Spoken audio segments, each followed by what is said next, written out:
bonus video.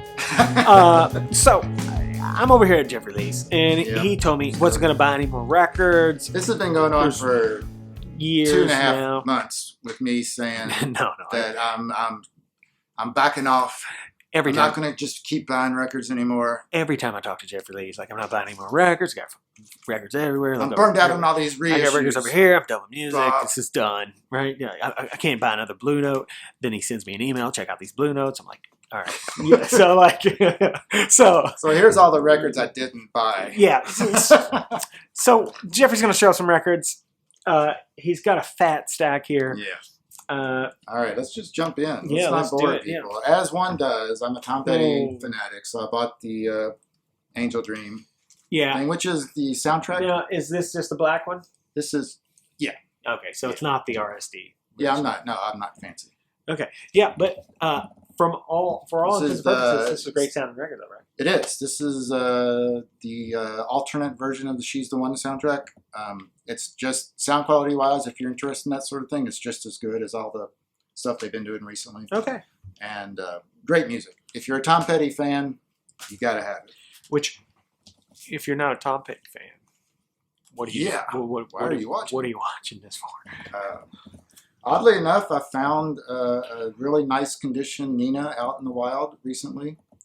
This was $9. There's the price tag. Oh yeah. Super happy about that. This is Jesse Winchester's first album. This was mentioned, I think Herb and Stereophile mentioned really liking that record, and I take Herb's advice to heart. So I grabbed that for $3. Same on the front and back, sort of. Tiny Tim is not a joke. Okay, Tiny Tim is sort of a joke. Tiny Tim is probably the most psychedelic artist in my collection. His records will give you a contact. Fantastic. Contact cover. Tracers. Fantastic cover. I like that. That's a really fun record. I really am into Chris Connor, the jazz vocalist. She made a bunch of records, and they're all standards with the small jazz combos and her singing. You can't really beat it. This I haven't listened to yet. A buddy of mine, Travis, recommended I buy it because I like pop music. And he said it's just oddball, early 70s pop. Music is what and it was called. Cheap enough that I just bought it. This is a reissue from Kraft. Dyke and the Blazers, I think they were from Michigan. Very, very James Brown. Inspired or derivative. I don't know. I listened to the record on Spotify constantly, and so I thought I'll just buy the vinyl. And I haven't played the vinyl yet. I can't really tell you. Hype Sticker says the original Funketeers. Yes. This is the anniversary of Who's Next. I got it because it's got extras. It's got an extra album. I think it's 3 albums. Yeah, it's 3 records. Really? And 2 of the records are all alternate tracks and outtakes. Yeah. And I don't know if you guys have delved much into Pete Townsend's outtakes and alternate version collections and demos. Yeah, he does them all himself, right? He did all those things that were called Scoop, I think. He did a couple of Scoop records, which were all demos. And then there was a series of Record Store Day Quadrophenia demos that are freaking fantastic. That said, we all know Who's Next is the best Who record. Yeah, it's kind of hard to. I found this extremely super clean original pressing. It's the one of the great Atlantic labels. What is that? Let's pull that out real quick. Normally, I haven't ultrasonic this one yet. It's got the. It's not, the red and green is the. This is the plum. Oh, plum label. Yeah, this is the very red, clean. The red and plum. plum. So clean. Look how clean I can see the cleanliness from here. Yeah. Oh, that's a. So that's Laverne Baker singing Bessie Smith songs. Very clean piece of You wax. cannot go wrong with that. Yeah. You also cannot go wrong with a word up. Word up. Cameo. That's a little 12-inch. A local store just got a little stash in of hip-hop. Did you really pay $6 for that? Yeah. You did for Word Up. Huh? I did. It's got 4 different versions, Bob. This is another record recommended to me by Travis, and he was correct. I never heard of this guy, Andy Pratt, Columbia record artist, 1972. It's a hoot. Columbia 360. You're never going to pay more than a few bucks for this record anywhere you see it, and I highly recommend it. If you like music that is tuneful and fun. Frank Miller is one of my favorite semi-obscure artists. He's a UK rock singer. He's from the post-Otis Redding school of UK singers. Frank, Rod Stewart, Paul Rogers, you know, all those raspy voice dudes. This has got, I don't know if Bob would agree with me, this has got the best version of Jealous Guy. It's better than John Lennon's version, to me. Well, Jeffrey Lee turned me onto this earlier, and it's clear. I as soon as he started singing, I was like, yeah, it sounds like Rod Stewart. And then we figured out that they're both just trying to sing like Otis Redding. But yeah, pretty killer stuff for sure. There's a lot of sealed country records floating around Louisville, Kentucky, where we live. Yes, and this was one of them. I'd buy sealed records for $6 all day long. Yeah, absolutely. I've been listening to Cocaine and Rhinestones podcast. There was an incredible 2-part special about Buck Owens and Don Rich. I'll have to listen to that. Cocaine and Rhinestones is Tyler Mahan Coe, who is David Allan Coe's son. He does these deep dives into classic country, and the Buck Owens episodes are amazing. This is the reissue. Kraftwerk reissues are extremely well done. That was, what, $21 for a double album? Yeah. $21 for a double album that's pressed super well. It's really quiet. Sounds fantastic. Blue vinyl. Had to have it. Belated happy 95th birthday to my favorite singer of all time, Tony Bennett. That was a mint copy of that just popped up a couple days ago, actually, from the moment we're recording this. With hype sticker. $6 for that. Factory sealed for your protection. That's a very popular hype sticker to have. Yeah. Electrifying Eddie Harris. I've really been into Eddie Harris. I don't know why. I sort of slept on him for a long time. I found this nice early pressing. I think it's second pressing. Stereo. For super cheap. It was, I think, $6 in really good shape. Yeah, it's very nice. Finally got a copy of McCartney's first solo album that doesn't sound like it's been dragged behind a truck. This is a record that I always sort of liked, and then during the pandemic, I fell completely in love with it. During lockdown, during quarantine. You know what I like about it? Because it's Paul McCartney? No. Yes, that. But I like the cover. Oh, it's a great cover. It's a fantastic cover. It's amazing. My other favorite singer of all time is Tom Jones. This is Tom's newest album. Just stop. This is a smoking record. He put it on earlier, and I'm just sitting there listening to this thing, and I'm going, whoa, my God, what is this? This is amazing. Go ahead, Pucket. Yeah. Tom Jones really is one of the greatest singers in the history of popular music, and he is in his upper 70s and sounds, he sounds different, but in a way sort of better than he even did at his peak. And he's a master interpreter. This has got probably my favorite version of One More Cup of Coffee. Well, I mean, Bob Dylan's version is really unbeatable, but this is in the conversation. But you're probably not going to be able to get this. Oh, yeah, I had to order that from the UK. Unless you're in the UK, which you might be, because a lot of people in the UK watch. Yeah, if you're in the UK, then you should go out and buy this right away. Because I'd like to have it. And I'm probably going to have to jump through the hoops, too.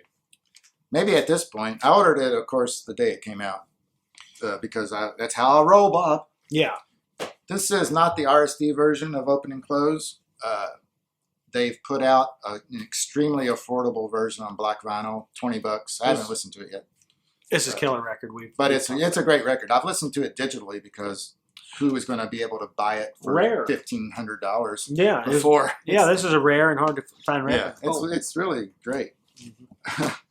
This is a weird grail. I've been looking for this April Wine record for 3 years, and I found 2 copies in the course of a week. On the Capitol label. It's got the all-time heater, I Like to Rock. I like it. You like it. I do. $7 you paid for this. The most literal lyrics ever. Yeah. I like it. You like it. Roger is one of the all-time funk masters of the 80s. He was the mastermind behind Zap with 2 P's. Zap. This Funky. is one of his solo albums. It's got an incredible version of Midnight Hour with the Mighty Clouds of Joy joining in, and nothing but vocoder.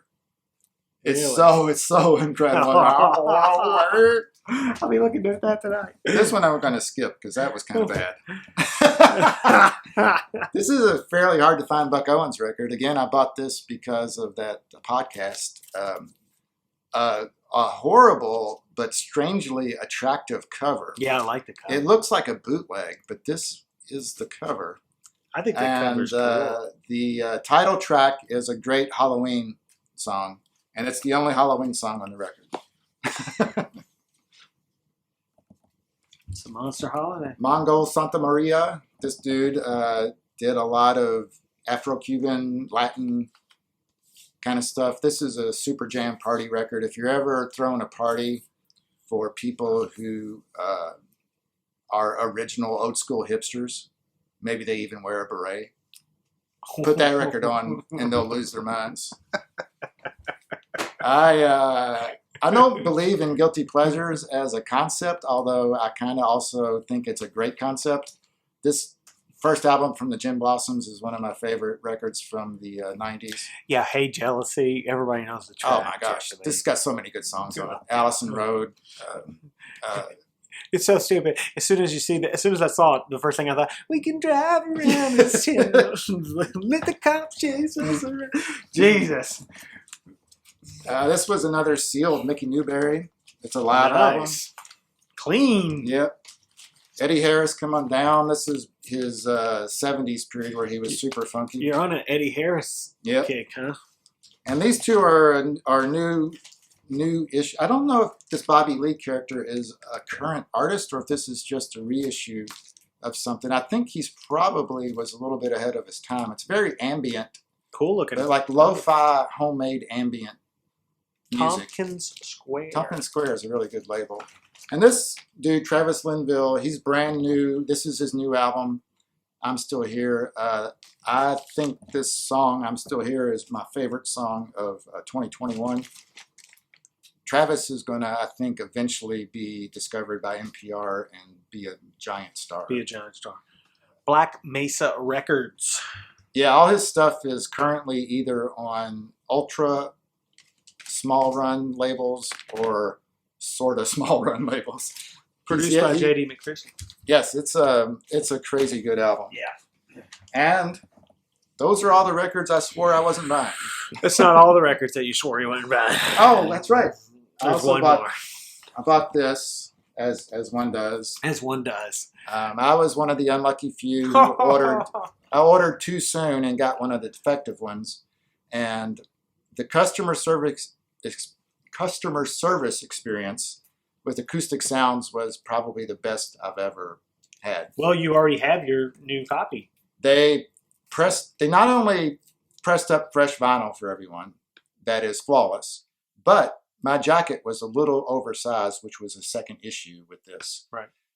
They sent me a new jacket and embossed it with my original number because they're all numbered editions. From I guess the first 6,000 are numbered. Is yours numbered? Yep. Okay, so they're all numbered. Booyah. Yeah, so they put my original number on it, so it's basically like the bad part never happened. Yeah, it's fantastic. So God bless Chad Casson for standing up and taking care of his longtime customers, or even his first-time customers. Yeah, they really took care of business on that, actually. I know that the European customers, righteously so, have a little bit more they had hurdles more issues to jump. But, as far as doing the right thing, they really did it. And this is probably the ultimate edition of this record at this point. Yeah. So that's it. Well, yeah, Jeffrey Lee, you bought a lot of records, buddy. And here's the crazy part about it. There's a bunch of killer record's about to drop. So Oh, yeah. it's going to get ugly. Yeah, I think I'm off the slow down phase. Yeah, because between now what's and coming up in the next couple of months is going to get nasty. insane. Yeah, I've already just started a fund for that. Because it's gonna hurt me bad. I started panhandling. Yeah, you did. I thought about I that. got a couple of corners I like. It's perfectly legal in our town now. So anyway, please like, subscribe, tell a friend, leave a comment down below. Until we meet again, Bob out. Jeffrey Lee out.